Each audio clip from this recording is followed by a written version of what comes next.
Europe से कृषि और फर्टिलाइजर बाजार को लेकर एक बड़ी खबर सामने आई है। यूरोपीय संघ यानी यूरोपियन यूनियन ने नाइट्रोजन उर्वरकों के आयात पर लगने वाले टैरिफ को 1 साल के लिए सस्पेंड करने का फैसला किया है और ये कदम ऐसे समय में उठाया गया जब स्ट्रेट ऑफ हॉर्मुज में बढ़ते तनाव और सप्लाई चेन में रुकावट के कारण दुनिया भर में खाद की कीमतों में और उपलब्धता पर दबाव बना हुआ है।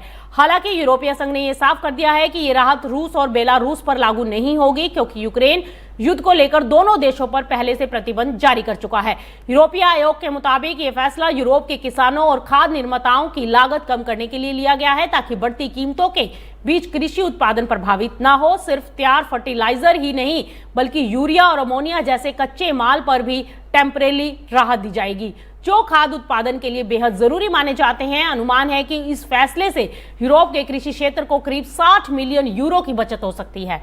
दरअसल हॉर्मुज स्ट्रेट में अस्थिरता के चलते वैश्विक फर्टिलाइजर सप्लाई चेन पर दबाव बढ़ा है और कई देशों को खाद की उपलब्धता और कीमत दोनों की चिंता सताने लगी है। यूरोपीय संघ अब रूस और बेलारूस पर निर्भरता घटाकर दूसरे देशों से आयात बढ़ाना चाहता है ताकि खाद की सप्लाई बनी रहे। हालांकि टैरिफ राहत पूरी तरह से खुली नहीं होगी। यूरोपियन यूनियन ने 2024 के आयात स्तर के आधार पर कोटा तय किया है और उसी सीमा तक बिना टैरिफ आयात की अनुमति दी जाएगी। अब सवाल ये है कि इसका असर वैश्विक बाजार और भारत पर क्या होगा।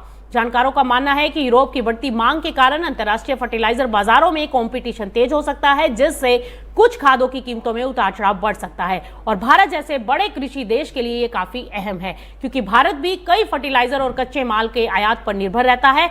अगर वैश्विक बाजार में सप्लाई और मांग का संतुलन बिगड़ता है तो इसका असर भारतीय किसानों की लागत और खाद की उपलब्धता पर भी देखने को मिल सकता है। फिलहाल यूरोपीय आयोग बाजार की स्थिति पर लगातार नजर बनाए हुए है और आने वाले समय में इस राहत को आगे बढ़ाने या खत्म करने का फैसला लिया जाएगा।